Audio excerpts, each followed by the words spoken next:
Good morning and welcome to the first podcast of the year for the Pittsburgh Current podcast. I'm editor-publisher Charlie Deach, and it's cold here in the mountaintops of Beachview this morning. Wind's blowing, whipping around.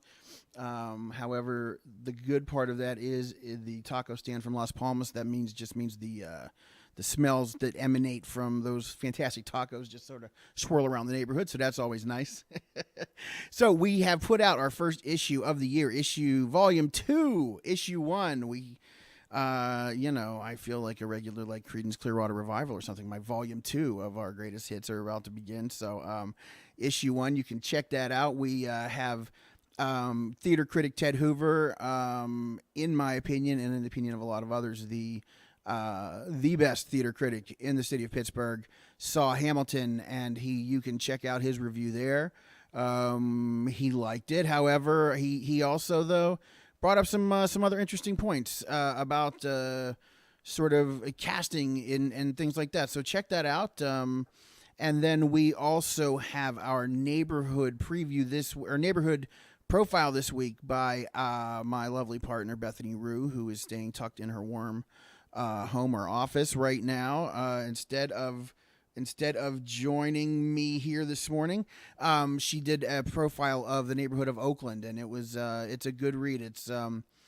She's really knocking these out as far as not just giving you a sense of what the neighborhood is now, but kind of where it came from and where it's going. So you can definitely check that out. We have a very special guest today. Congressman Mike Doyle, who is in Washington this morning, or as my grandmother said, of course, Washington, or as your grandmother said, of course, Washington. He's coming to us live for a few minutes today. We're going to talk about a couple of things maybe going on down in D.C. Mike Doyle, welcome to the show. Good to be here, Charlie. So, it's kind of hard on where to start, but I guess the easiest point is, so the government shut down. So are you just like hanging out, or what are you doing? Like flying paper airplanes? Because, shut down, right? Yeah, well, we're actually in a partial shutdown. Yeah. There's 6 agencies of the government that are not operating as we speak, but there's several that are. And one of them is, ledge branch appropriations bill passed. So the Congress is here, and most of the work we're doing right now is centered around getting the government back open. Right. We'll be passing, we've already passed a couple, and we'll be passing a couple more appropriation bills this week, sending them to the Senate and trying to see if we can get the Senate to budge and send them to the president. I've heard recently about 4 Senate Republican senators are going to vote with us. We need a little bit more than that to move the bills out of the Senate. But the idea is we sent them a package of bills so they could pass them all, and then we were reopened. Or we've sent them a bunch of individual bills, one being the Treasury bill so people could get their refunds from the IRS, to reopen the parks.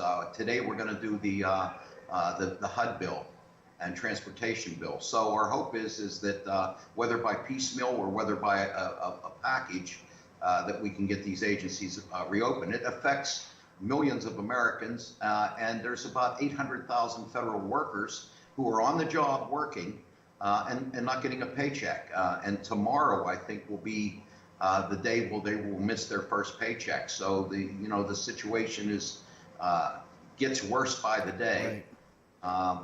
And the president's down visiting the border today. So yeah. So as we all know, that's we're in this partial shutdown because the president is demanding $5 billion to build his his border wall or border fence or border speed bumps. I don't know what he's backing down to now at this point. But so I'm just going to ask you this. I'm sure I know the answer. This isn't something that Congress, that the House, and this isn't something you guys can give into. This seems like the sort of line in the sand, and it's it's coming up right here in the beginning of this session of Congress, so it's coming right out of the gate. But is this something that you think that Democrats have to really hold the line on no money for a border wall? Yeah, I think there's 2 issues here. Yeah. One is there's 6 bills that we all agree on. Right. Republicans and Democrats, House and Senate. The president is holding those 6 bills hostage to the one bill that we're having a debate on, the Homeland Security bill. Our position is first, release those 6 bills and reopen those agencies. And then we will sit down and have negotiations on border security. Now, Democrats have a very different idea on the most effective way to secure the border. We think a wall is ineffective. And remember, this wall, the $5 billion he's asking for, that's just a small down payment on what it would cost to build this wall. The estimates are upwards of $40 billion. Everybody knows this wall's not going to be built. Nor does it need to be built. There's a lot better technology today. And the president kind of created a crisis. He manufactured a crisis to scare people that hordes of brown people, criminals, rapists, drug dealers, and terrorists were coming through the southern border.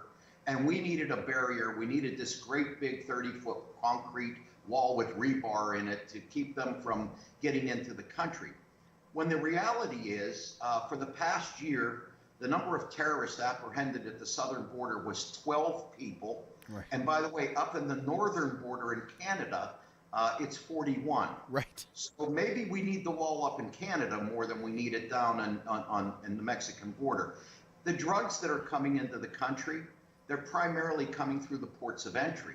What we need is better scanning equipment so that we can scan every truck and car that comes through the border instead of 1 out of every 10 cars or trucks that come through the border. We need some more personnel down there. This idea that this wall somehow stops all this is just not based in any reality. So we're ready to give the president money for border security. We just want to make sure that the money is effective and the best use of taxpayers' dollars.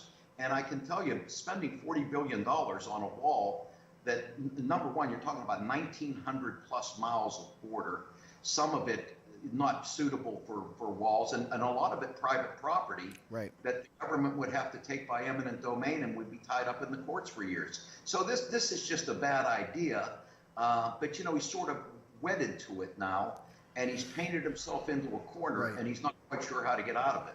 Well, I think it's funny too that, you know, all of a sudden, you know, now, and I guess, look, he's got 2 years left on his term, and I think from the day he stepped in office, the only thing on his mind was how he was going to keep that office for 8 years and not do anything maybe in the first 4. So what puzzles me though is he had his own House, he had his own Senate for 2 years, and couldn't get this done. I'm not sure where the logic is that this is the time that although I think in his mind he's running out of time in terms of this is the big promise that he made of all those sort of inflated and sort of cockamamie promises that he made on the campaign trail. This is the one that I think all of his constituents are going to hold him to, and so now it seems like we're taking the hit because he's determined to keep this promise somehow, it seems. Yeah, and people need to remember he blew up a deal that he could have had when we put and that deal, by the way, provided $25 billion in return for passing, giving Dreamers legal status in the country. And then, it's government by right-wing talk and radio show host. He gets the call from Rush or Ann or Sean, and they tell him, hey, we don't like what you're doing, and then he backs down. It's the same with this recent debacle we're in. He agreed to sign the bill that the House and Senate agreed to. Mitch McConnell got the green light. So what's Mitch do? He puts the bill on the floor. They voice it. They 100-0. And then it gets down to the House. All of a sudden, Ann Coulter goes into a hissy fit and Rush Limbaugh. And then the president says, I'm not going to sign the bill. And here we are in a shutdown. I said, if we want to get this done, we don't need to negotiate with the president. Nancy and Chuck should be going down to see Ann Coulter and Rush Limbaugh to get this thing done. Oh, God help us, right on that one. It is. I've never seen, and forget about presidents. I've never seen And I've seen my share of of politicians that have questioned whether they should, be in office, present company excluded, of course, Mike. But I've never seen someone so controlled by, and not public opinion, but you're right, the opinion of a few people that he deems whatever that right or correct. I've never seen someone so concerned about their about that over the good of the American people. Well, I mean, this is the apprentice president. Right. He thinks he's in another TV reality show, and he cares very deeply about what these people that control a lot of thought and opinion on the right wing have to say. And so when he starts to get criticized by those people, he thinks also his base is turning on him, and then he reacts the way he's reacting. I mean, he threw Mitch McConnell under the bus. If you notice, Mitch hasn't been at many of those press conferences after the negotiations. I mean, he may be sitting in on the negotiations, but he sure as heck ain't in front of the president. I mean, he got burned by the president, and I think that's why he's saying, until I see something in writing, you're not going to burn me again like that. Right. And Mike, you I know that you have some you've worked with some of these folks for years. And this is a stupid question, but one thing that I really feel like we're in, and we all know it, we're all in this the emperor has no clothes type situation. Why can't leaders on the Republican side, why won't they, like, I think they see it, but why won't they admit it? I mean, is there a point where they sort of abandon the president and we've seen it from time to time. We've seen some, Jeff Flake, for example, we've seen some folks sort of stand up to the president, at least momentarily. I mean, the late John McCain, obviously, when he made his famous vote there. This almost seems to me and others to the outside that this is kind of a sinking ship here. Why are Republicans, do you think, reluctant to call him out? I think you see how they really feel when they leave. Yeah. Bob Corker, Jeff Flake, John McCain, the late John McCain, his staff, he's not able to find a chief of staff. I mean, you got Mick Mulvaney doing 3 jobs now, right? Because nobody wants to be his chief of staff. Both generals that he held in such high regard have left the administration. Yeah. A lot of the people that gave us a little bit of comfort that there was going to be some adults around this guy, right? They're gone. And then you hear somebody like Trump saying, I think I would have been a good general. This guy got 5 deferments because his father paid off a podiatrist to say he had bone spurs. Right. And he sees himself as maybe a great general. He just strikes me as someone that's unstable, and the people around him that we hope would provide some stability are slowly but surely leaving his administration. So now it's just, Jared and Ivanka and some of the real right-wing stormtroopers he has in there are left in the administration. Right. And Republicans are concerned about it, and they'll express it privately. But I still think as long as they think their base supports him, they're afraid to publicly oppose this guy. A couple things I want to get to. I know we're on a limited time here. I wanted to. I was going to ask this toward the end, but I'll ask this now because it seems like a good place to go into it. There've been subtle talks about impeachment in the past 2 years. Now that we have a Democrat-controlled House, how likely is impeachment, and how much is impeachment being talked about with this new body? Not much. There are a few people in the caucus that talk about it. I think most of us believe that impeachment shouldn't be a political process, that if the country is going to accept whatever the Mueller report reveals, then it should be free of politics. So I think most of us, and I know myself personally, I think the best way for us to move forward is to let Mueller do his job, make sure that the administration can't interfere with him doing his job, make sure his report is public and not buried by the administration. And then, we have other agencies, other committees in the House that have some work to do in that regard. And let the facts speak for themselves. And if the facts lead us to a point where he's done something that's impeachable, well, then that's the time to make that decision. But I think it's premature to talk about impeachment when we don't have all the facts yet. Right, and that was the other topic I wanted to talk to you about was the Mueller investigation.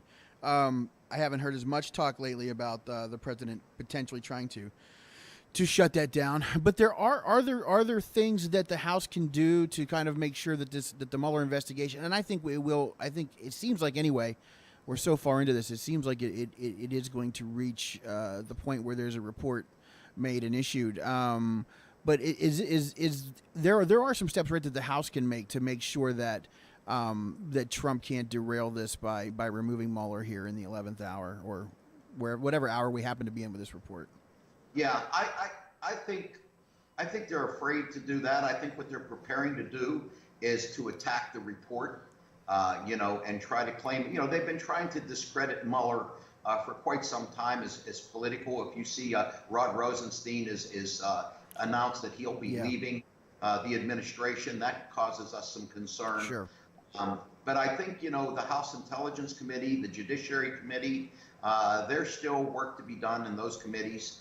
Jerry Nadler and Adam Schiff are both very competent members that are going to go where the facts lead them, and they're going to still be holding hearings and bringing people down before them. We can always bring Mueller in to testify. Sure. Once the report is issued and he's finished his work.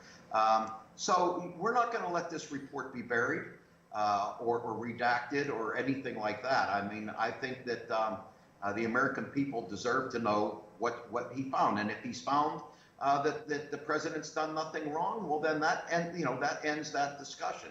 But we don't know till he does his report, and I think a lot of us are just going to make sure that nobody messes with him, let him do his work, and when his work comes out, I think it can have credibility, because Democrats and Republicans in the country have to see this for what it is and see the facts and reach those conclusions. This can't be a partisan impeachment. Those never work.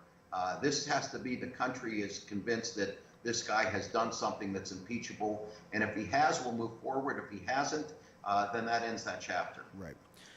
Finally, Mike, I want to talk to you a little bit as we said. You're there. Other than these are the things that grab the headlines. But there's other work to obviously be done in D.C.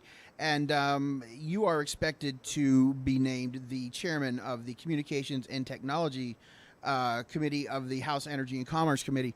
What kind of things are you? We were talking a little beforehand, and one of the big things that you're working on now is net neutrality. Talk to me a little bit about where that kind of what your plans are going forward with net neutrality. Sure. Our committee has oversight of the Federal Communications Commission. The FCC under Tom Wheeler during the Obama administration had implemented a set of net neutrality rules, which basically said that ISPs couldn't block, they couldn't throttle, they couldn't do paid prioritization where someone can pay for faster access than someone else. It's sort of the rules of the road, and they were enshrined in Title II of the FCC, and they had authority to levy fines and take actions if an ISP violated these principles. They didn't like this, and under the Republican administration, when the president appointed Ajak Pai to be the new chairman of the FCC, one of the first things he did was to abolish the net neutrality rules. Now, two things have happened. Ed Markey in the Senate introduced a CRA, it's the Congressional Review Act, to undo this action. He was able to get that passed in the Senate because in the Senate you only need 51 votes, and he was able to get that. The problem in the House, I introduced the CRA in the House.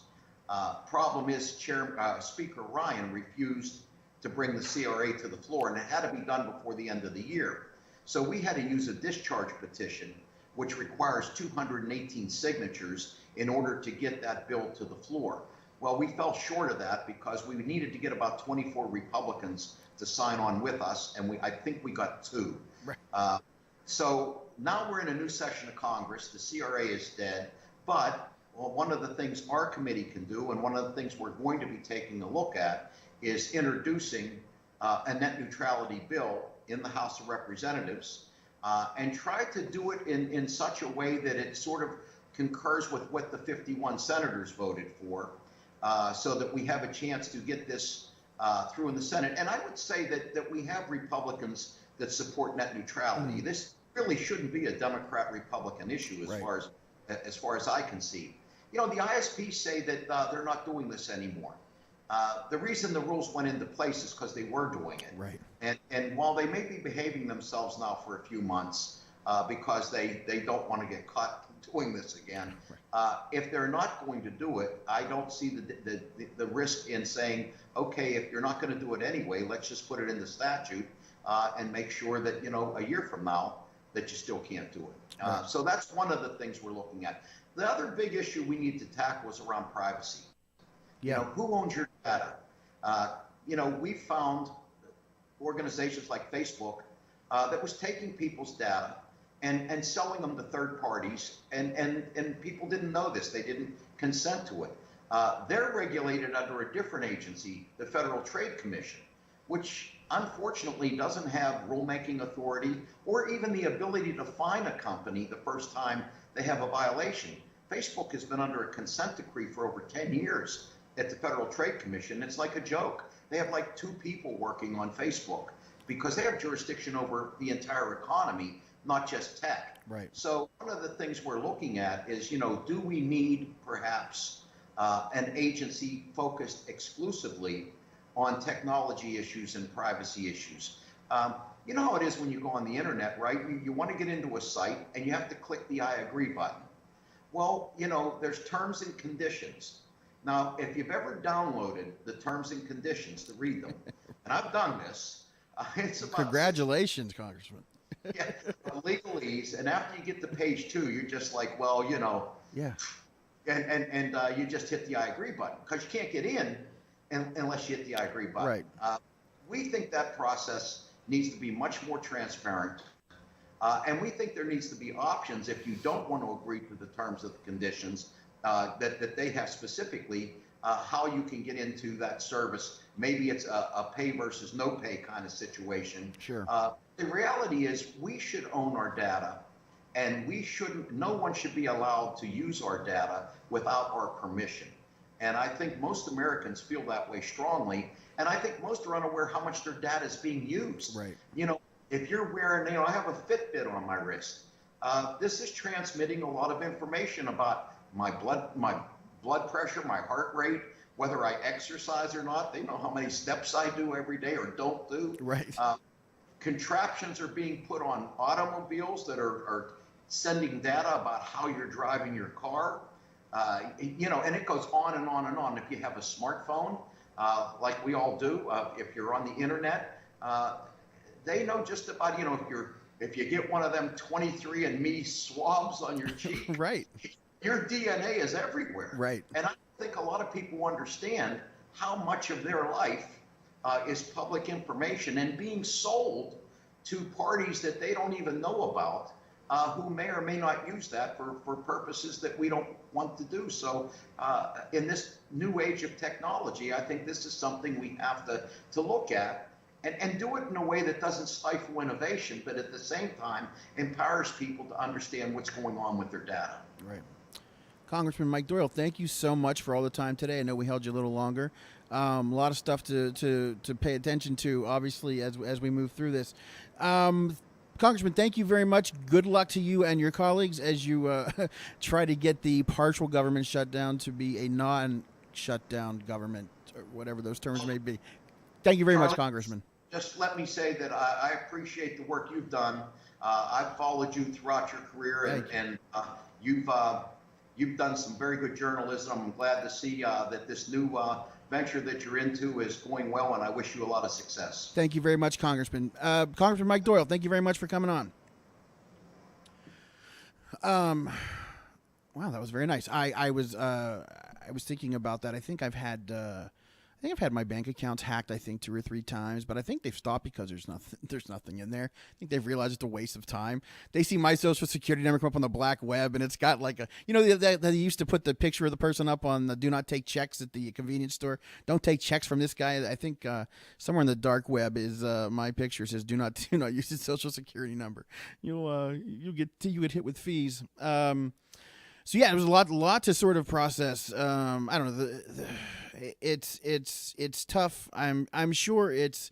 I know we give our politicians a lot of grief sometimes, but it's got to be tough to be in that situation when you're, dealing with. I can't imagine if Donald Trump is not the most, the hardest person in the world to try and deal with, because again, when nobody knows exactly what's driving his thought processes and his late night tweets and his trips to the border while the government is shut down and our airport security is basically in the hands of TSA agents who aren't going to receive a paycheck after today.